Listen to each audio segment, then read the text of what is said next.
go. It's always a trip up. Yeah, Our output. So let's Yeah. put that one. We're in. We're on. We're rolling. Hello and welcome to another MSC Performance Podcast. I'm your host, Max Craven, and I'm joined by another Max Hartman. Hello, how are you? I'm very well, mate. I'm very well. It's a very serious introduction. It's very serious. Buttoned up, very serious. Yeah, of course. Very cordial. Of course. I mean, this is a rarity, isn't it? And I want to make it a bit of a special occasion that every so often we get the two Maxes on the podcast talking about all sorts of things. And that's what we're going to do today. But before we do, it's been a while for you, hasn't it, since you've been on a podcast? It's been a while, mate, yeah. So how are you? How is life? How's your training going?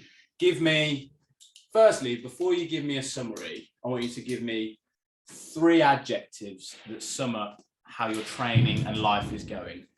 Ooh, On the spot, straight in.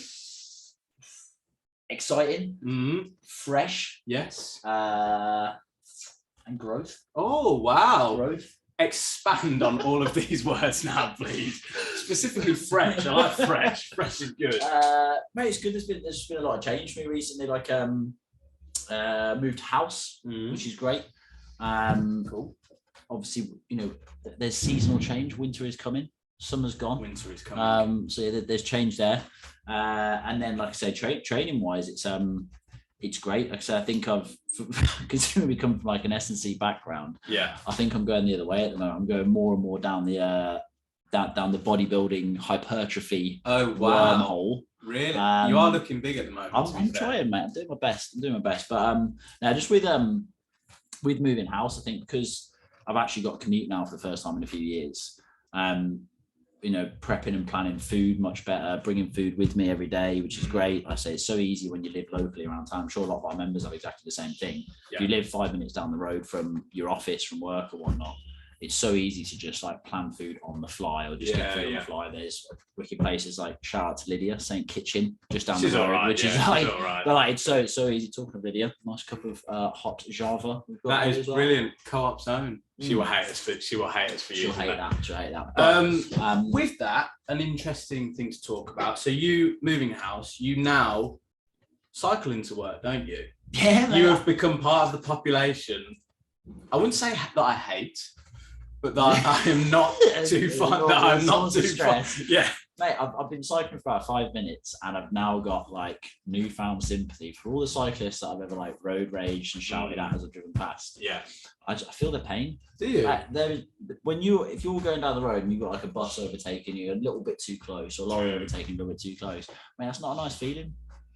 Not a nice feeling. Is it not? No? So have your calves already grown double in size? I think I'm past the point of my calves ever growing, to be honest, mate. Oh, okay.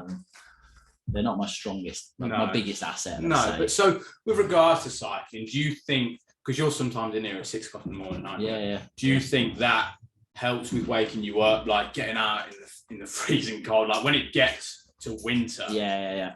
I think as long as it's not icy, it's fine. Like I said, I think again, going back to some of our members, a lot of people that come and train here, if they're in the office locally, it might be they've got their jobs in finance or law and whatnot, and their idea of going to the office is chinos, shirt or suit and tie, that sort of stuff. And I can't really think of much worse than lugging a big bag with all that kind of stuff in 6 a.m, getting soaking wet and freezing, and having to put all that sort of stuff on. Whereas for me, if I cycle in a coat and a hat and gloves and PE kit, basically, I can just come here and put sweats on and a tracksuit on, and it's warm, it's comfortable, it's nice. So it's fine. Considering I started cycling off the back of the summer that we had, the heat wave, the drought, the 40-degree days and whatnot. Yeah. My bike was on order then. I was waiting for it to arrive. We had the 40-degree weekend. My bike arrived and I was buzzing, this is gonna be great cycling. And the first 3 days I cycled in now, I just got soaking wet in the rain on the way to and from work. What way to start? I know, yeah, it's sod's law, terrible timing. It's nice as well because every day now you're it's a bit of a theatre show. So because you're becoming more and more serious with cycling. You started with just the bike, the helmet. Now it's gradually getting to the lycra. Mate, there's no lycra. There'll be lycra soon. This is one thing we've gone way off topic. You asked me a question, I haven't even answered it yet. He asked me something about cycling 5 minutes ago. I can't remember what it was. What was it? How am I finding it? Yeah. With regards to waking you up in the morning. Yeah, that's the one. That was it. We'll get back to it. Yeah. Like, mate, it's great. Like, I think it's easy. Again, it's when I used to live like 2 minutes over the road. It's so easy to like get up in the morning, roll out of bed, have a coffee, quick shower, and then you're in here like within half an hour waking up, and you're still not really awake. You're still half asleep. But like to get up, have a shower, have a coffee, and do like 15 minutes of cycling. It's not a long period of time by any stretch. But like just 15 minutes where like you're sweating a little bit, like breathing hard a little bit.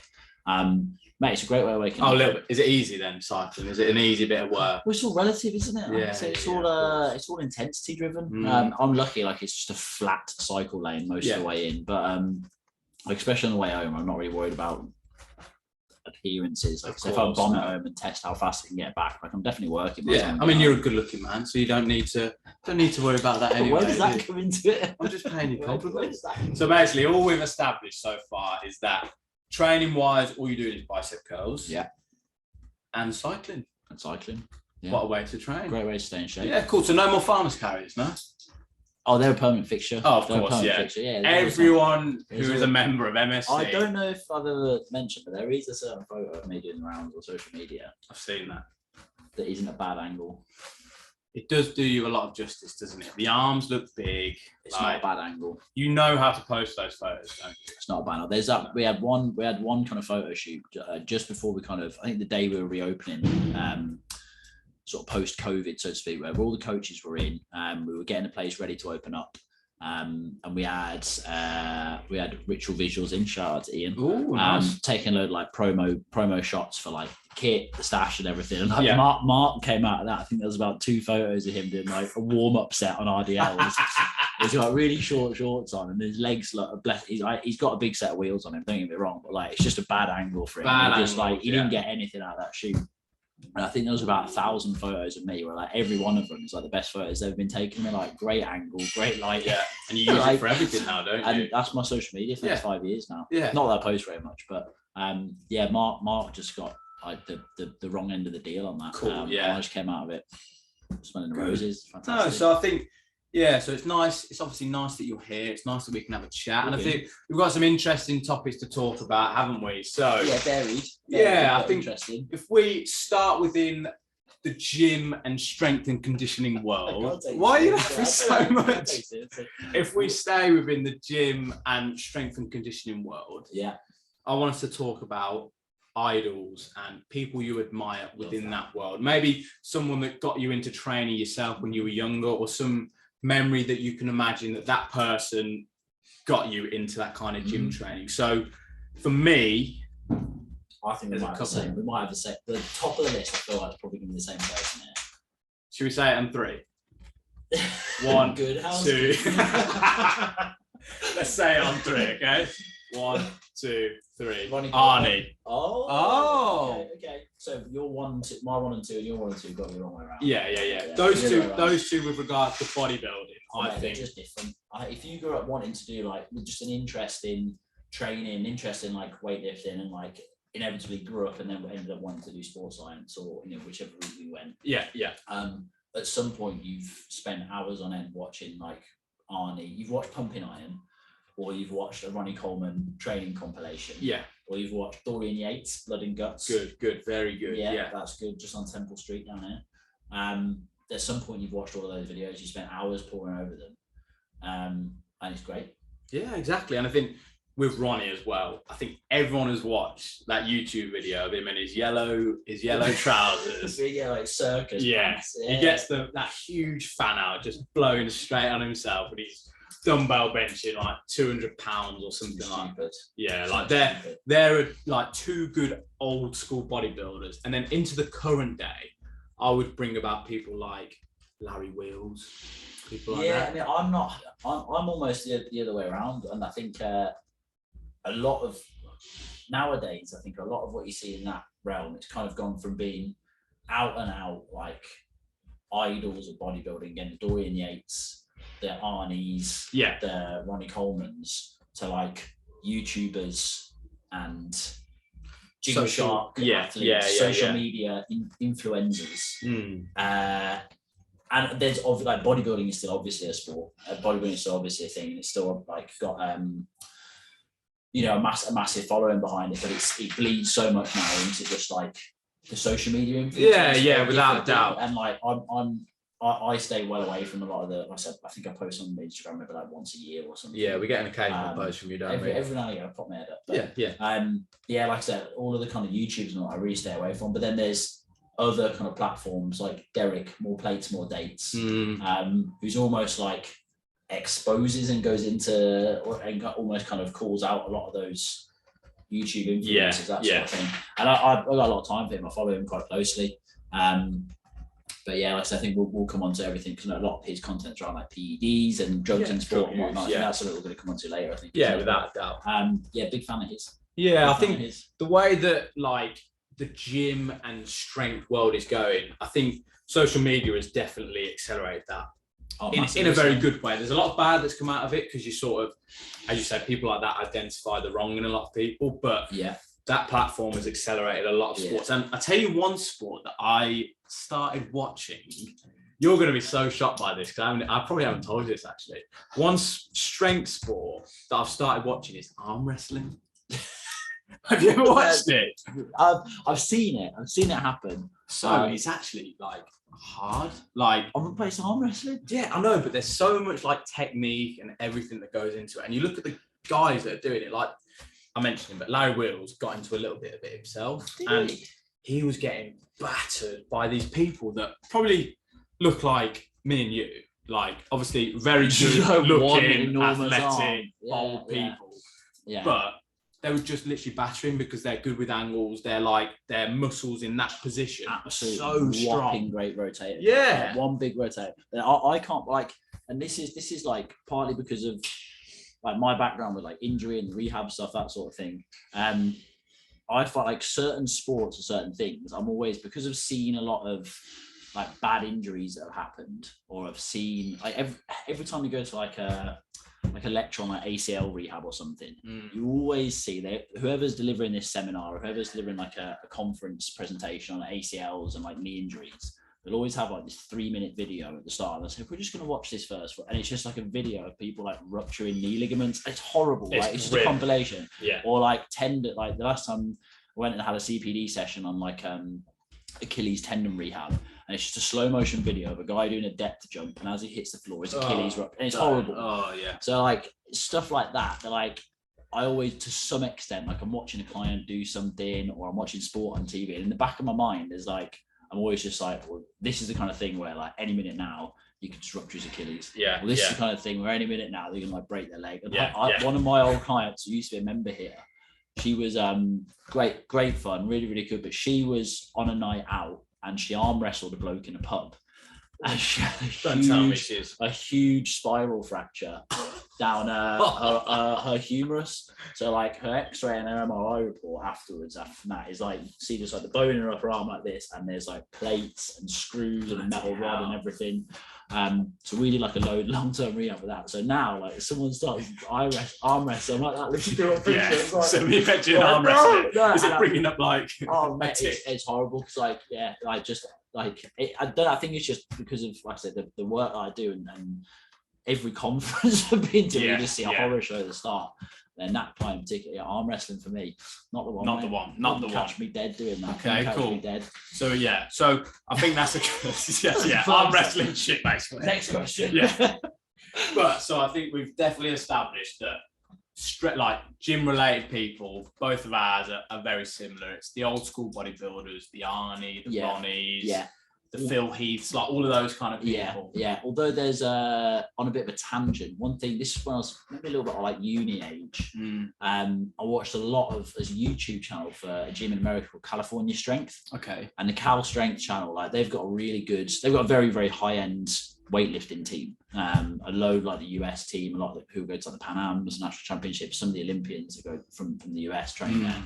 It's just a really good YouTube channel that's just like almost like a daily video diary of all of their elite guys training together, guys and girls.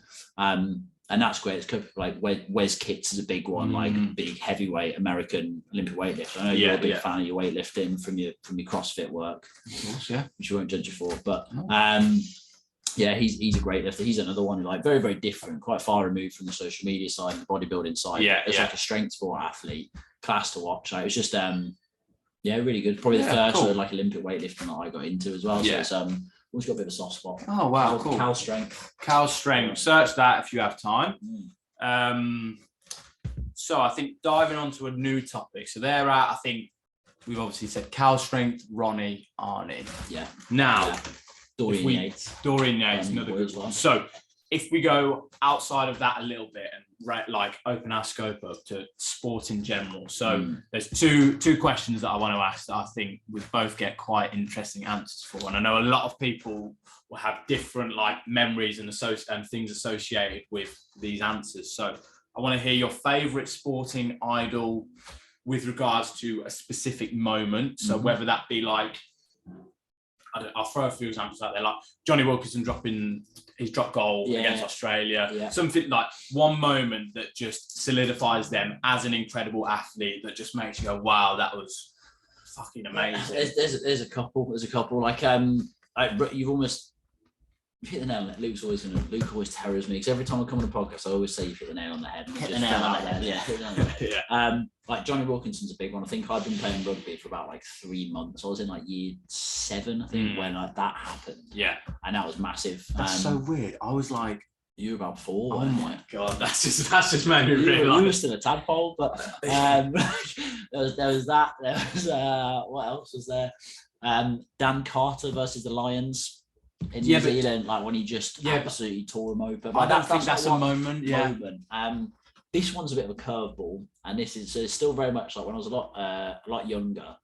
It wasn't necessarily like a sporting moment as far as like triumph and achievement, but Jerry Collins, All Blacks, like legendary Hall of Fame flanker, on holiday in the UK, and on his day off, he goes and plays for Bideford second team. I heard like, this. They're like southwest. I don't know, like southwest 4 west or something. Like really low level. And he's on holiday. He's having an espresso in a cafe. And a guy just comes up to him and says, "Oh, you're Jerry Collins, aren't you?" And he literally just says, "Yeah, like, you know, I'm on holiday. I'm looking around. Do you know any rugby clubs? I fancy having a run around. I fancy having a game." And he's turned out on a Saturday morning. There's an interview on Sky Sports somewhere where this guy turns up at his rugby club. It's like, "Boys, I found us a player for today. He's going to turn up and play." All his mates are like, "Yeah, John." I like, no chance. And Jerry Collins gets off the bus, and he's like 19 stone, absolute like granite, Tongan origin, All Black flanker. And he can't. I think he's looking for like a pair of boots or something. So he gets and he plays for Bideford, and then he's playing for the Barbarians like a few weeks later. And you know the Barbarians always wear their own club socks. He wore their socks. Wore Bideford socks at Barbars. That's class. That's class. That's a good one actually. Like since I was a kid, and so probably just before I started playing rugby when I was 5 or 6 years old. That was when like rugby was barely professional then, and it only just started in the 90s. I think pro. But then, like, since I played, all I've really known rugby as is like in the professional era, and that's just a throwback. That's just you don't like that doesn't happen now because you know they can't turn out and play for a team because they can't have a rub before the game. They can't have their ankles strapped. Pre-activation. That's a good one. I do like that. I love that. That's class. I reckon that might win our little competition. Oh, see what the members think. See, I think I've got a couple. I've got the classic. So I wouldn't say it's a classic. But I had a little think about, and I had a little research actually about like records within sport and how long they sort of held their own in that. And there's plenty of people like Michael Johnson running. I think his 400 meter time still has for years. Or it's lasted a while. I think stuff like that holds a lot with regards to that. And I think Eddie Hall doing the 500 kegs deadlift. I think that is probably the biggest record ever broken. If you think of it in a sense of it was at like 460, 461, 462. It was only ever a kilo every single time. And then bam, 500 kegs done, like 40 kilo increase. In the same year, he won World's Strongest Man. Yeah. Because I know there was so much back and forth between him and Thor, wasn't there? About, because I think, did Thor ever do the 500 deadlift in the end? He did 501 in his own home gym. So he did that. But then, like, Eddie he always said, he was just like, if you do them both in the same year, he's like, if you were just training for the deadlift, it's like, fine. Like 500 or 501 is incredibly impressive, but do it in the same year you win World's Strongest Man. And like do all the training, suffer through all of that, and still do both those at the same time. It's like no one's ever going to do that again. Exactly. No one's ever going to deadlift over 500 and win it in the same year. It's like that record will stand for decades. Well, I know some people, that's the biggest thing, I reckon. Yeah, and I know some people have come close to pulling it. I think I can't remember the name of the guy. There's a guy who's pulled it up to his knees, like 502 or something like that. Was it real deadlift? Was it sumo? It was proper dead. But I think he's just a deadlifter. He's not a strongman or anything like that. Okay. But I just think to increase that deadlift for like that's the equivalent of that is like someone doing the 100 meters, and obviously it's 9:58 at the moment, isn't it? And it's going down to like 9 seconds, or like breaking it by that much, or like much. Someone high jumping. Yeah. I just think that's such a huge increase. Like, okay, he could have. I don't know how much money he gets from every time he breaks it, but he could have literally done every year 1 kilo, 100 grand. Yeah, he's 1 kilo. He could have easily done it that way, because I know that is what. So you know Lasher, the weightlifter, the world record holder at the moment. I'm pretty sure he could easily smash that world record. Like his lifts at the moment are so good, but he only ever breaks it like by a kilo at a time, because he gets a certain amount of even money. At that level. Yeah. Smart. Yeah. So that Eddie Hall for me, I think that's the one. That's big. That's big. He did it twice as well, because whether it was on separate events, I can't remember. But there was a time where he deadlifted and it didn't count because he got to the top and he just dropped it. Yeah. I remember that. But that doesn't count, does it? No, it's not a deadlift. Not at all. So he's done it twice. Yeah, he has. Whether or not Thor's done it at home, further one twice at home of a different session, I don't know. Yeah. But it's just an outrageous amount of weight. 5.5 a ton. A ridiculous amount to of weight. Pull that, that's just ridiculous. Like, so that's why I think that is the best sporting moment. And then I was also thinking, I didn't actually think of much, but what do you think with regards to a sporting moment has been the biggest thing that's happened on like the biggest stage? So I'm putting you on the spot here. So it's like, whether it's like Champions League final, Olympics, like a moment, like I'd even pull in like, was it Ronaldo or Bale's overhead kick that they did in Champions League final, something like that. Like a moment that's so big that's been on the big platform as well. Because Eddie Hall's was impressive, of course, but it's not huge, like just with regards to how big that's on the spot. There's one that I think is very, very, very, very current and very appropriate. Is Leon Edwards. Yes. Leon Edwards. The context, a local boy straight out of Erdington. The context of that, when he's like, there's been so much about like the last few years with COVID and whatnot. He was really hamstrung by like cancelled fights, not being able to get out of the country because of COVID, not being able to fly, and all this kind of stuff, and just not having much of an audience in America. Like he was very like for ages he was winning fights. This is the UFC for anyone who's not kind of invested in this. Yes. Winning fights, putting really, really impressive performances together, back to back, and crowds just not really caring. Because he's a UK-born fighter, no big name, never gone and trained in the States, always trained out of Birmingham, and just not really having the kind of fan base behind him where like it matters in UFC, which is in the US. And for ages he was trying to get his title shot, and they finally got it.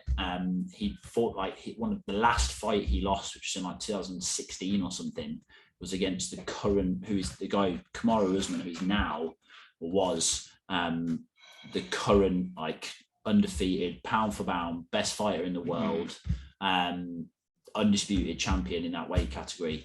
Leon Edwards fought him again a couple of weeks ago, won the first round, looked to be going okay, got dominated for the majority of the fight. Yeah. And then like right near the end of the fight, crazy, one of the most incredible knockout finishes you'll ever see in combat sports, like never mind like, the story behind it, but like just the technique and the execution and the dominance of like that shot and that knockout was insane. You don't see that in boxing, you don't see that in Muay Thai, kickboxing, that sort of stuff very often. Like in any fight anywhere, regardless of context, that was incredible to see.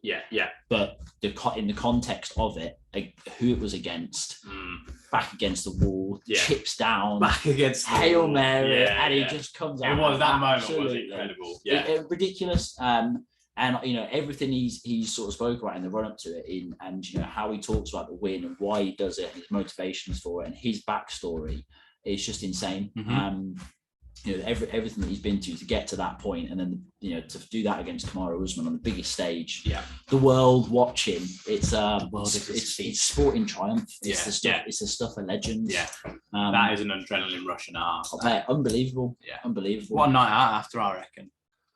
Insane in Vegas. Was it Vegas? I think so. No, Salt Lake City. But yeah, to do it, and again, like you know, a big fact that everyone spoke about was the altitude of it. Like it's an incredibly, the city itself is really, really, really high. Yeah. I think Kamaru Usman's training base is in Colorado, so he lives and trains at that altitude.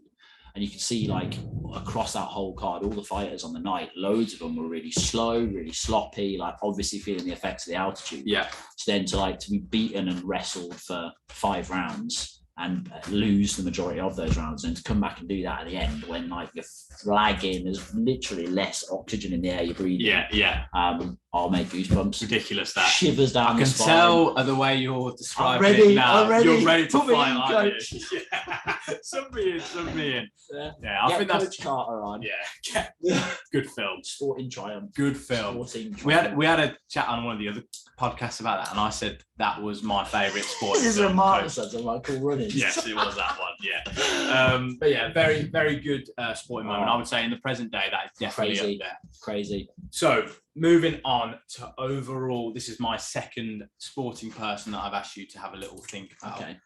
Overall sporting person or persons or teams, whatever you thought of, that is just a sport idol in its own for their whole career, if that makes sense. So not just that one moment, with the way that they've been throughout their whole sporting career, as I say. Like this is this is controversial. Another controversial. Highly controversial. Lance Armstrong.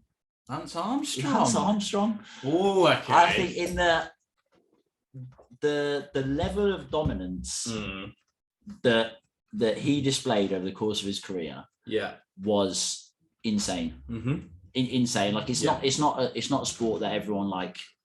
Kind of see. You look at like teams like Arsenal, the Invincibles, and they won every game for a full season. Like people know about that, especially if that's a bit before your time. I think you're one of the younger gentlemen of the team, but things like that. Like it's very much in the public eye, and like over here, football is a big spectator sport. Yes, like the All Blacks are known the world over because they are an incredibly dominant side. Whereas like cycling, I feel is a little bit more niche, maybe. Yeah. And a lot of people know of Lance Armstrong for all the bad reasons, for obvious reasons. Yeah.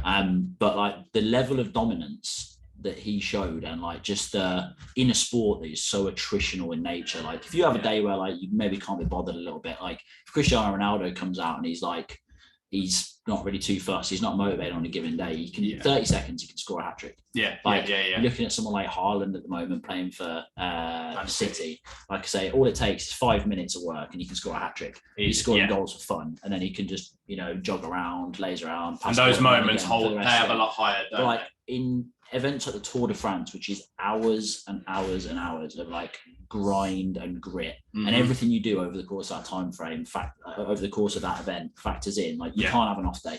You can't have 20 minutes for quiet period because it shows.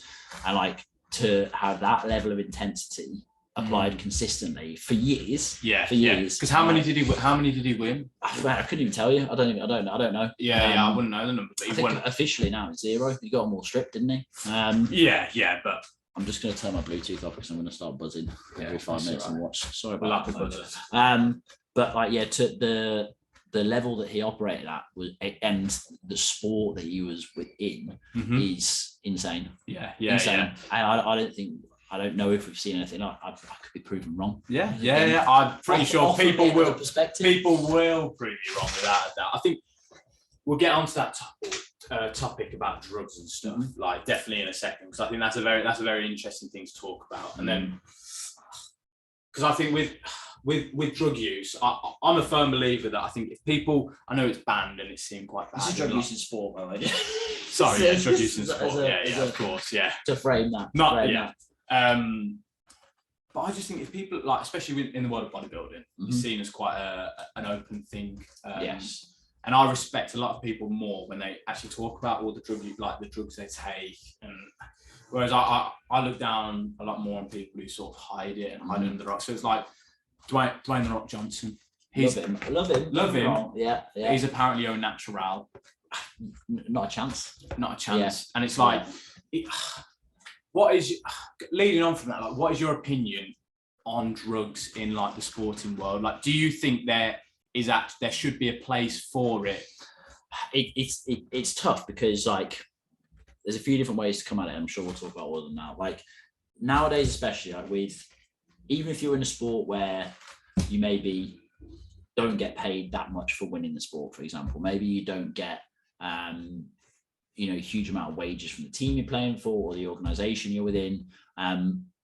Now if you're good at a sport, like, so you can have a huge reach through social media, through sponsorships, and like CrossFit's probably a big example of that, where like even like just a few years ago, the prizes for winning the games weren't like life-changing money. No. If you're a golfer on a pro tour for a few years, or you're like a Formula One driver for a couple of years, you can make life-changing money in a couple of years. Yeah. But even some like Matt Fraser or Rich Froning, I'm sure they weren't like set for life from winning the games a few times.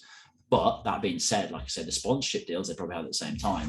Insane. Like I say, if you win the CrossFit Games 5-6 times on the bounce, you're getting hefty sponsorship deals from big companies. Yeah, like Rose. So the motivation to take performance enhancing drugs when there's a clear opportunity to make life-changing money over the course of 5 or 10 year career. Yeah. When like their window of opportunity is so narrow anyway. Yeah, of course. For like you get old, you can't compete regardless of what you're taking.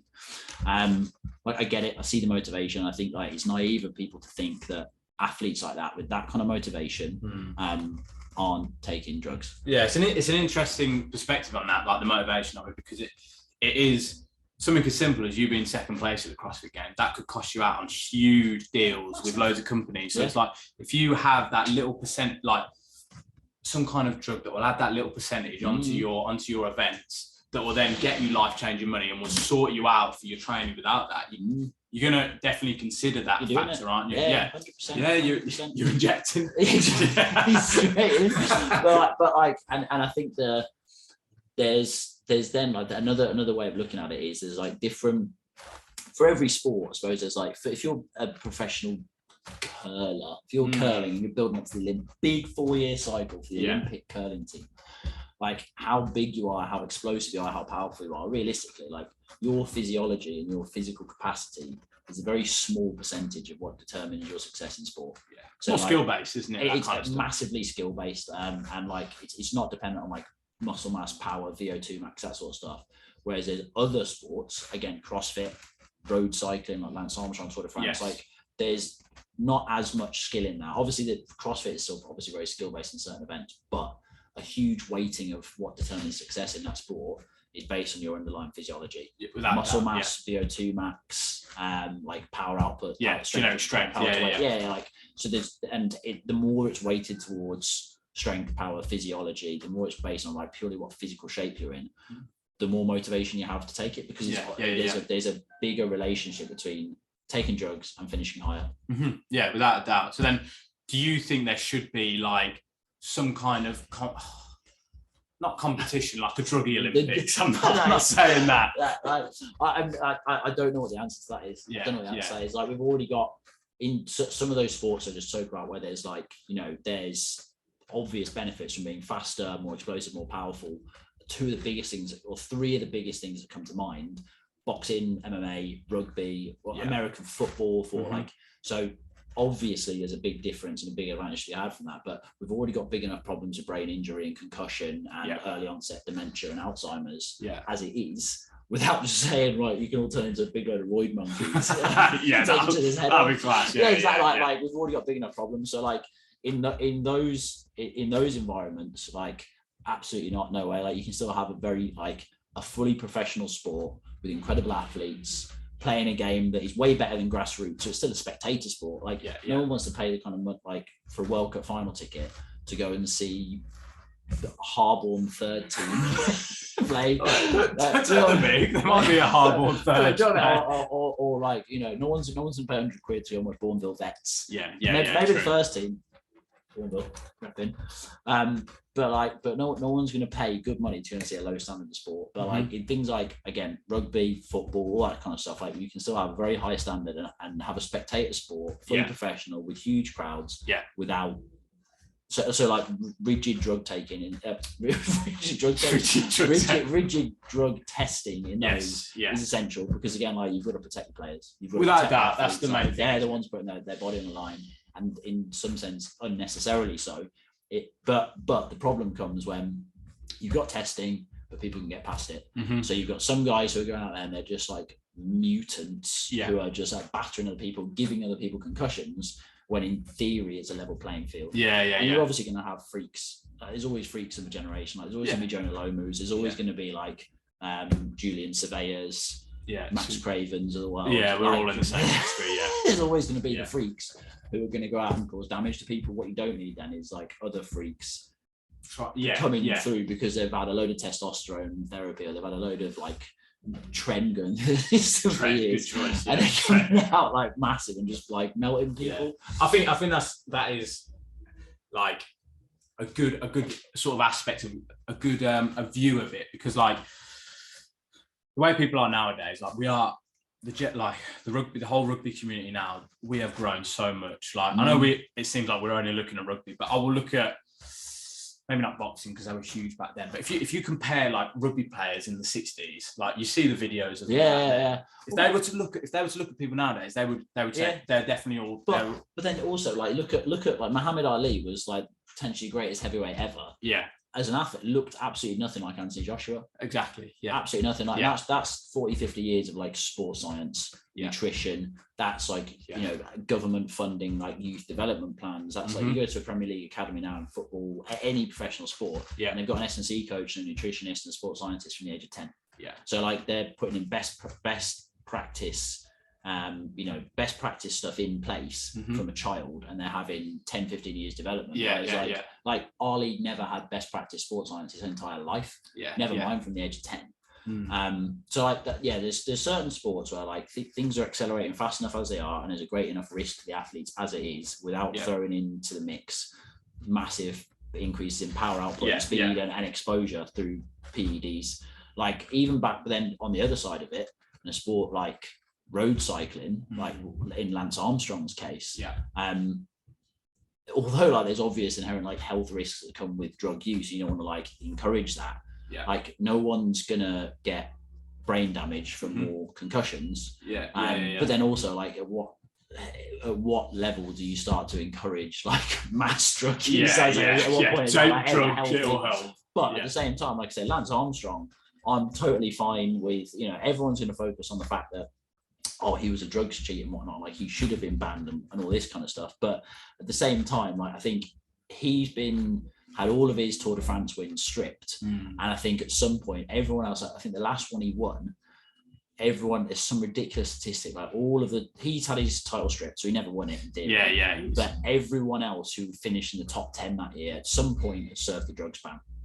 Oh, okay. So he's the only one that's been found out to be treating. Have they kept all of their? They've been banned for drugs at some point. They've had like a 1-year ban or a 6-month ban for a failed drugs test. Whether they've had like a full length ban or there's been extenuating circumstances like tainted supplements, all this kind of rubbish that come out. Like at some point, everyone else that finished in the top 10 that year has failed a drugs test.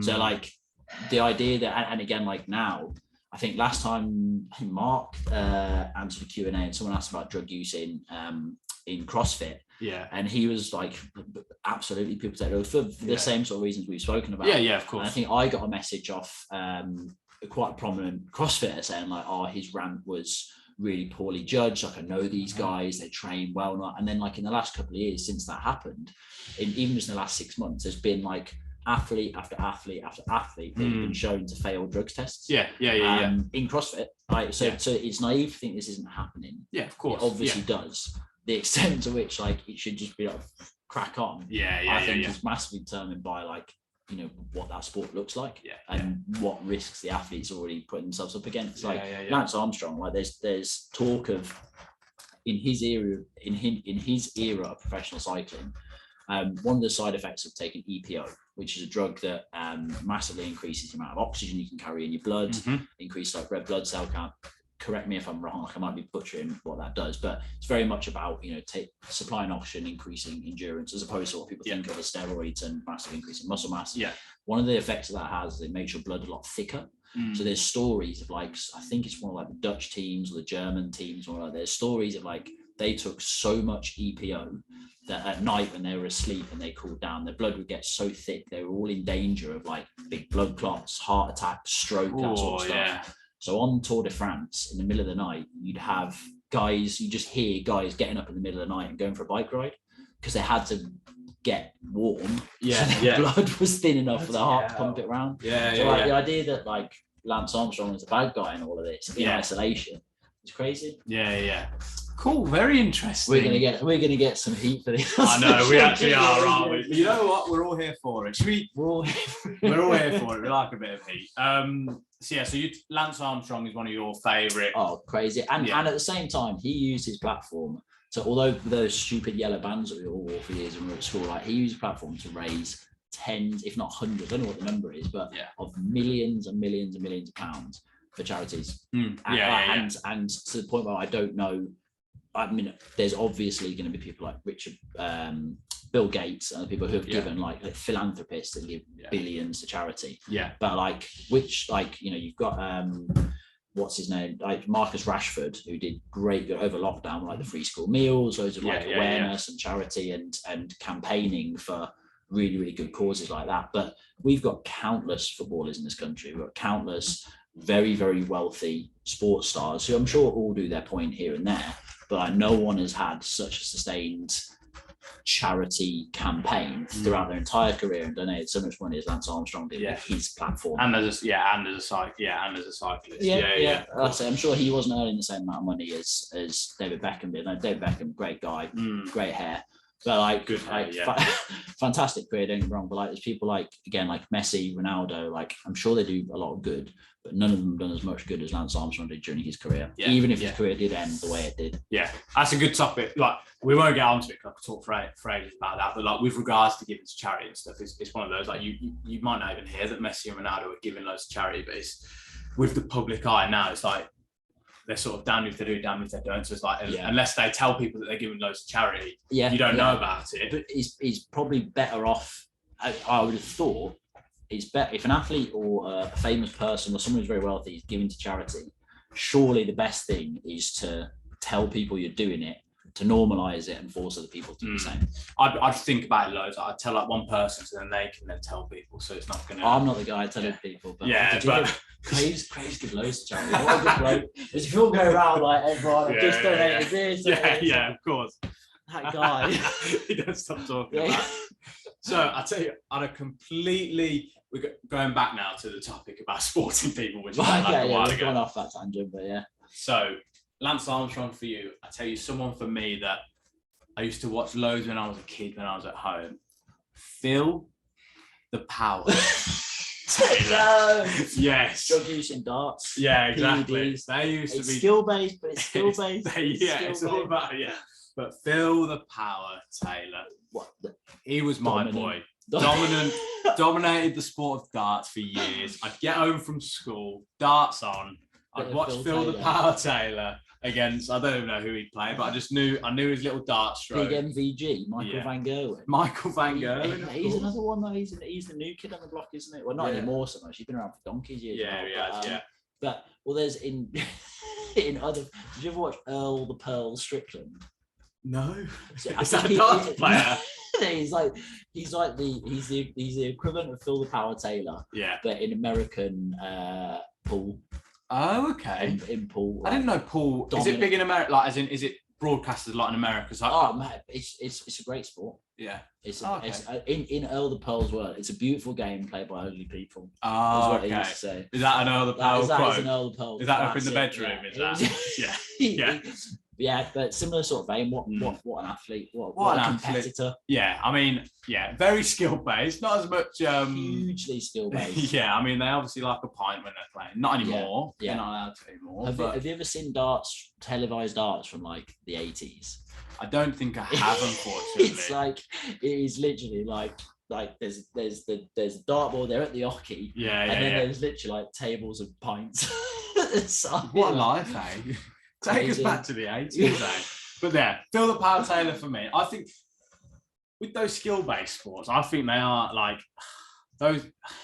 It is that whole skill versus physiology side. Like how much, like, do you associate an athlete being better because they are physiologically better within their sport, or do you associate athletes being better because they're better at that skill within their sport? So it's like Phil the Power Taylor, skill for darts is through the roof, incredible, one of the best to ever live.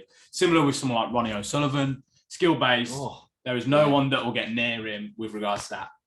Physiologically wise, they won't mind us saying that if they ever listen to this. They're not the most physiologically Ronnie, if you're listening, athletic people. But then you look at, as we said, like Anthony Joshua, physiologically and within his sport, plus the skill-based side, he's going to be a lot higher. So it's weighing out how much that skill base is going to have compared to that physiological side. So I don't know how you could ever put it on a scale. Yeah, but there's I don't know if you can boil it down to individual athletes, but like again, we keep getting back to rugby. I always go back to rugby. You love rugby, is it? Just such a bore.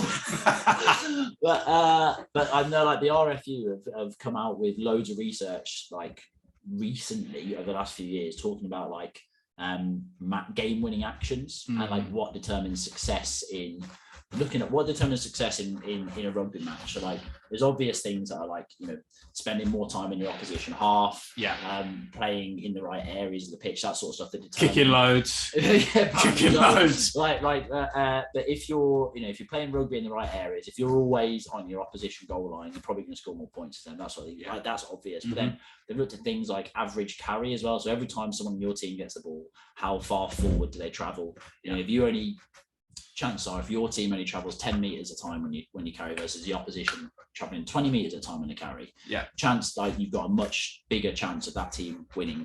And then they've boiled it down. They've said, right, okay, how much do certain physical qualities contribute to these factors? Okay. So like they've looked at it and said something like 30% of average carry is determined by like peak power output, relative power, all this kind of thing. So you can say, of this skill in rugby, a certain percentage of it, on average, is contributed by physical qualities as opposed to skill. Okay. So like, there's certain things where you can boil it down. Yeah. And I'm sure if you did that same study, or if you could do that study with like track cycling again, or you'd see that like, well, 80% of what constitutes a win is the girth of their thighs. Things like that. So there's always gonna be little things like that, but like you've always got your anomalies, and I think by definition, by the time you get to the top of the sport, everyone you're looking at is an outlier. Like no one there is the normal average, and no one can be put into study. Like Tyson Fury is an outlier. He is an outlier. You look at like Anthony Joshua is like, he's not. I'm not a boxing coach, obviously not. Like I'm just someone who likes watching boxing. But like for someone who's operating on the level that he is at, he's not a technician in the same way as like Tyson Fury is, or a Lomachenko, or Floyd Mayweather. Floyd Mayweather. How have we not mentioned him? Floyd. But like he's not a technician the same way. So you can look at those athletes and like you can probably say, you know, realistically, Tyson Fury is Tyson Fury because for a heavyweight, he's incredibly skilled. He's like really efficient. He's a unique athlete in terms of like the skill that he brings to it. Yeah. Vasily Lomachenko, exactly the same. Like skill, his footwork, his coordination, his balance is insane. Whereas like you can say, considering the level he's operating at, Anthony Joshua might not bring the same level of skill, but he takes people's heads off, and he's an absolute machine and a monster. I love those kind of sports that it's like because you'd normally associate, going back the years, boxing, if you're a huge hitter, a good athlete, they're the best kind. Well, I might be wrong, but like there'll be those certain kind of sports that like if you're an incredible athlete, like quotation mark athlete in terms of your like physiological whatever, you're going to do better within that sport. Yeah. But it's like nowadays, as you say, that skill is actually still coming up against. So as you say, it's like Tyson Fury. He's not a like he's huge, and don't get me wrong, but it's like he's not a specimen of a human being like Anthony Joshua. You don't look at him and think like that's an elite athlete. That is sport, yeah. And I'm trying to. I wouldn't tell him. Yeah, I would not tell him. I'd definitely tell him you're incredible, pal. Yeah, but it's good that those kind of sort of comparisons are coming up nowadays. Like, I'm trying to think of a different one, but I'm actually struck. But like combat sports is probably a really big one. Yeah, combat sports is probably a really big one because again, like you kind of there's so much skill and technique involved, but again, like there's such a big like physical qualities and physical ability play such a huge part. Like if you're an incredible athlete, it probably makes it easier for you to execute those skills. And it's probably the same everywhere. Like if you're 7 foot tall, I'd imagine you're pretty good on a basketball court. Even if you've never played basketball before, if someone just explains to you the basic rules of like pass the ball to people on your team, put it in the net. If you're 7 foot and playing against other 5 footers, you're probably going to be better. If you build skill in on top of that, you can be unstoppable.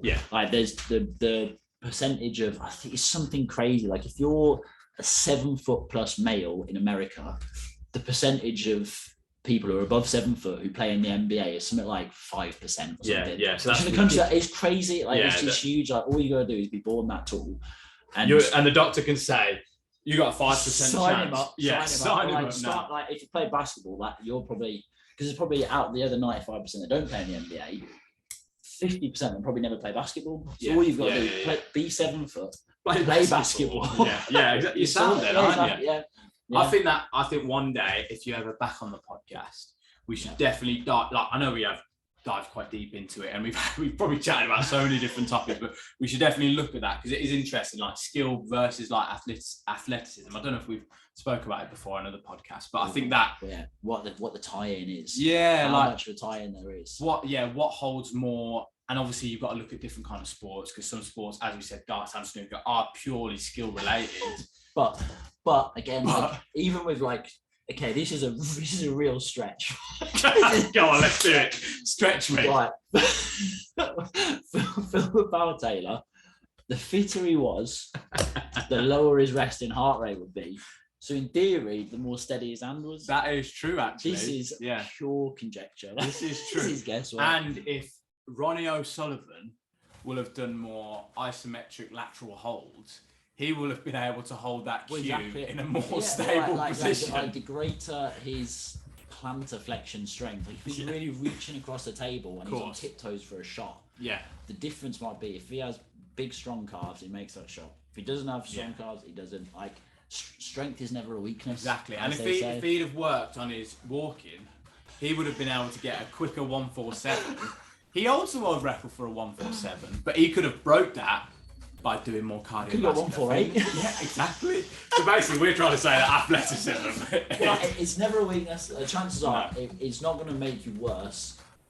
But if you're already a freak athlete, spending enough time in the gym to get stronger and get that extra 1%, might be detrimental because you got way less energy to actually focus on the sport. If you're a monster, Francis Ngannou, Anthony Joshua, chances are they're already very strong. To get bigger and stronger is going to be a lot of time and energy, whereas they could probably be spending that time with their boxing coach, learning the art. The ring, the art. Exactly. The art and the science. And I think that is a good place for us to finish because I think we've overloaded people with so many different topics. So I think if people do want to hear us talk about this skill versus athleticism topic, we will dive in another time. That is a good follow-up. I think if I can ever get you in here for another podcast, we can do that. Hey, Simon, I'll put my invoice in. Sound. The Two Maxes podcast has come to a conclusion. I think we host a spin-off. I think we get outside the four walls of MSC. Two Maxes talking life. I think we do need to have a little chat about life. Just a chat about life, mate. Cool. So thanks for listening, guys. That has been the MSC Performance Podcast. And if you guys liked it or if you want us to cover any more topics, please just send us a message on any of our socials.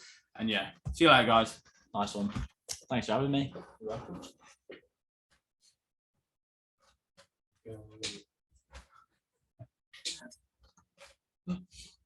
And do I end it? Or do I just hold on, cancel that? Let's just stop the recording.